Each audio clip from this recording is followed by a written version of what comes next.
Hi, everybody. Thanks for such a great day. Fast forward in McGovern. It's been amazing. So my name is Liz Corbin. And I'm Alicia Garmalevich. And as Kevin said, we're the co-CEOs and founders of Materiom. When my son was 4, he asked me, "Where does the garbage go when the truck takes it away?" I couldn't bring myself to say, "It gets piled in a mountain, making the soil sick so nothing grows. It goes into the ocean where it's eaten by turtles. It collects in your brain a whole spoon's worth in every single one of us." I couldn't bring myself to say, "It never goes away." So instead I said, "One day our garbage will feed the earth." So everybody in this room, we've all been told that plastic, like this, you must all have it in your homes, is the best that we can do. It's the best that science has to offer. And we're often told that the most by the same fossil companies that told us solar energy would never be affordable and electric vehicles could never scale. But of course, what we now know is that there are thousands of entrepreneurs all over the world who are now making natural alternatives to petrochemical plastics from incredibly abundant resources like seaweed, mushrooms, and food waste. And these magical materials do everything we expect plastics to do. They can stretch, hold weight, repel moisture. But there's one difference.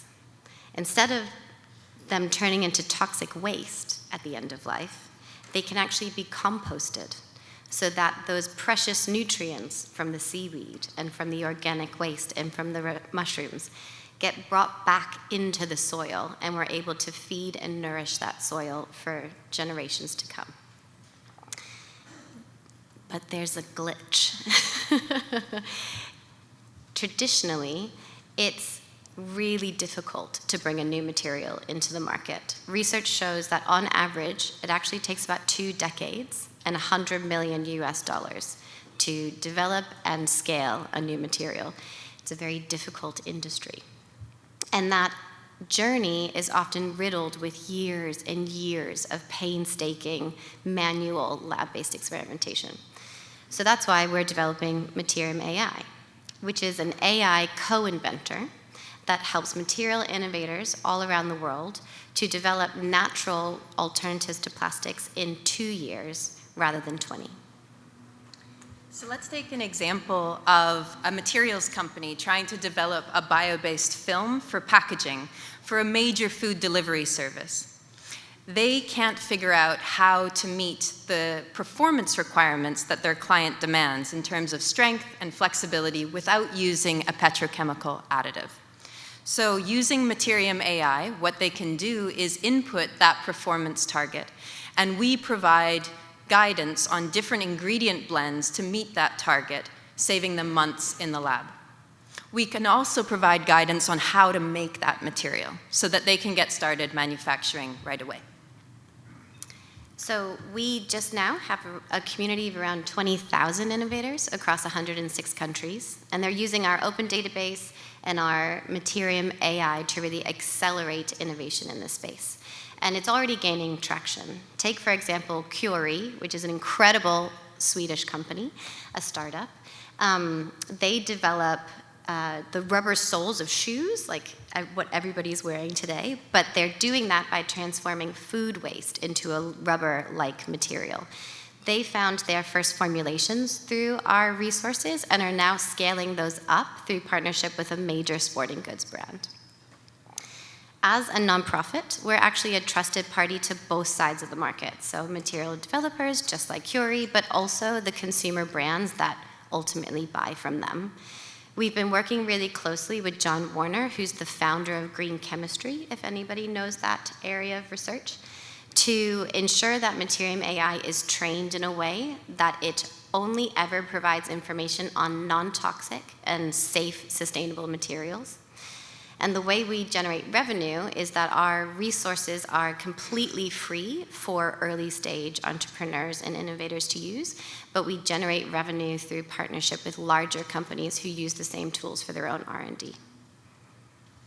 I met Liz while finishing up my PhD at Oxford, and we really share this passion for transforming research into action.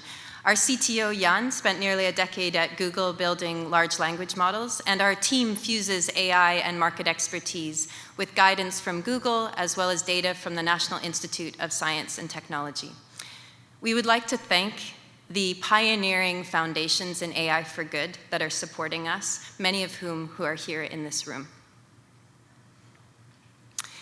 We're building our team with AI engineers and computational data scientists and investing in generating data on natural materials at scale with world-class robotics labs. Costing around $5 million over 3 years, Materiom AI will enable the discovery of thousands of alternatives to petrochemical plastics packaging and clothing fibers, so that one day, very soon, we can tell our children that our garbage really does feed the earth. Thank you. Thank you.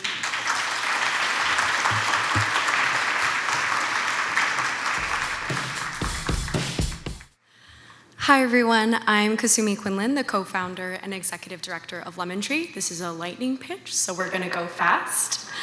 At Lemon Tree, we build technology to connect families to the free food in their backyard. Hunger exists in every zip code in the US. Every day, parents go to work hungry and kids sit in classrooms unable to focus. The good news is that there are more food pantries in the US than there are McDonald's. The bad news is that most people facing hunger don't take that help because our outdated system fails them before they even walk through the doors. Take Lisa, a single mom I spoke to whose substitute teaching job ended with the school year. She tried visiting 4 different food pantries that she found online. Every single one was closed. After paying for childcare and bus fare, Lisa ended those days with less than what she started with. Stories like hers are why we started Lemon Tree. Our digital tools help families navigate food assistance. We give people like Lisa everything they need to know and provide personalized support at every step. For just $3 per household, we can unlock hundreds of dollars in value. We have come a long way from the paper flyers that we started out with. The first version of Lemon Tree was a helpline that rang to my cell phone. It was good, but not great. Since then, we've served 500,000 households, unlocked $4 million in value, and collected tens of thousands of reviews about the experience of accessing food assistance. That feedback loop is our special sauce. It keeps our data up to date, and it improves our recommendations in real time. Those resource recommendations are powered by AI. We built a model that considers things like requirements, travel preferences, other people's experiences, the kinds of calculus a social worker might do, but for thousands of families daily. It frees up our support specialists to focus on what they do best, offering the genuine warmth and empathy that is so crucial to this work. Our model, again, considers all of these different factors, so we're confident that we're making the best recommendations possible. We own all of the data that goes into the model, and it mirrors the decisions our team would make. It's not inventing new logic, the AI. It's adapting to real-time inputs, and it's scaling what we know works. Plus, our specialists continue to validate those recommendations and provide feedback. So with all this, we must have about 20 engineers on call, right? I wish. We have 2. It took us 2 years to build the right data infrastructure for this, and 6 months to build the model. The cost of these projects isn't just about the technology. It's about the human resources that it takes to design a well-built and sustainable program. But the impact is exponential. We now serve more than 15,000 households daily with the same frontline staff. And we're confident, again, that we're making great recommendations personalized to each individual. But as we heard this morning, bringing technology to this work, it's not just about going faster. It's about fixing what's broken with food assistance. Food banks typically measure pounds of food distributed. That's their job. We measure what people actually experience. Some of these data points go into our recommendation model right now: wait times, again, overall ratings. But the unstructured data like photos, We can't really use that yet. You know what is great at reading large, unstructured data sets? AI. It enables us to listen at scale and make sure that we're bringing in this data so that we can shape a system that is designed for people, not just pounds of food. Thank you.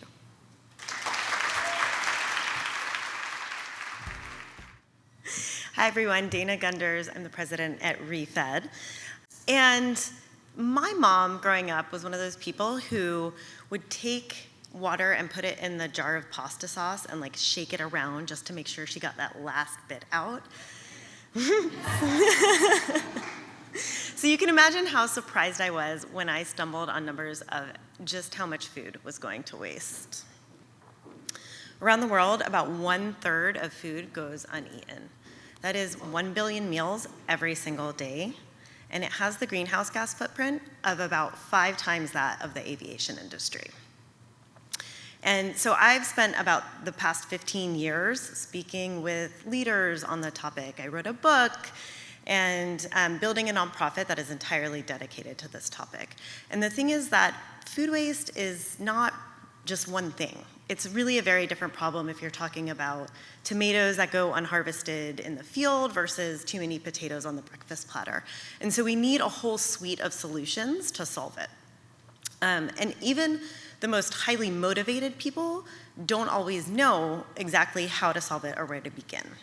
So ReFed, the organization that I lead, was actually founded on a report that came out about 10 years ago that analyzed 27 different solutions to food waste for how well they worked and how much money they cost or saved.